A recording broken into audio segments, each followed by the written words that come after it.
The mental health continuum is a useful way to start thinking about mental health. Looking at mental health as a continuum means we don't focus on a single diagnosis, like depression or anxiety.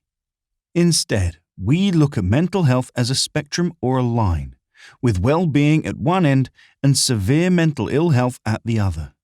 At the severe end of the mental health continuum, we might be talking about conditions like schizophrenia, bipolar disorder, and borderline personality disorder. Moving further along, we might be thinking about major depression and anxiety, post-traumatic stress disorder, obsessive-compulsive disorder, and eating disorders. Other anxiety disorders will also include phobias like social anxiety. Anxiety often contributes to sleep problems, and as many as 9 out of 10 of us feel we don't get enough good quality sleep. When anxiety begins to prevent people from sleeping, it can give rise to insomnia, which affects about a third of the population. Taking a step further down the mental health continuum, we come to presentations of anxiety and depression, which are perhaps less severe, but will still have a negative effect on people's quality of life. About 1 in 4 people will experience anxiety and depression in the course of any year.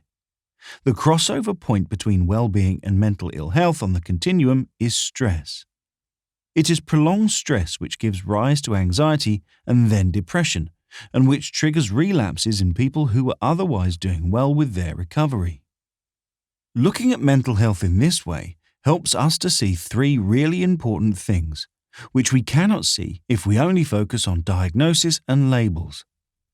The first thing we can see is that we are all on the mental health continuum, somewhere between well-being and severe mental ill health.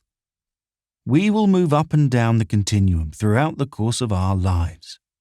So while we may have a mental health diagnosis, we're not fixed in one place. The symptoms of mental ill health come and go depending on how well or how poorly our emotional needs are met at the time. The second thing we can see when we think about mental health as a continuum is that even in the face of rising levels of stress, anxiety, and depression, recovery is the most likely outcome of experiencing mental ill health.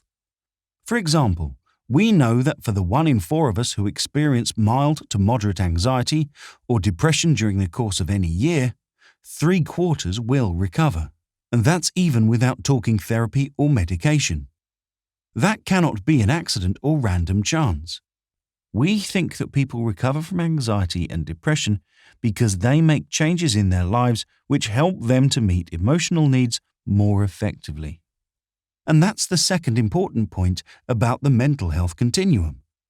Recovery is the most likely outcome of experiencing mental ill health, and it depends upon making changes to better meet emotional needs. The third important point about the mental health continuum is that stress is the crossover point from well-being into mental ill health. As we have already said, it's prolonged stress which gives rise to anxiety and then depression, and which triggers relapse in people who are otherwise doing well with their recovery. And stress is never random.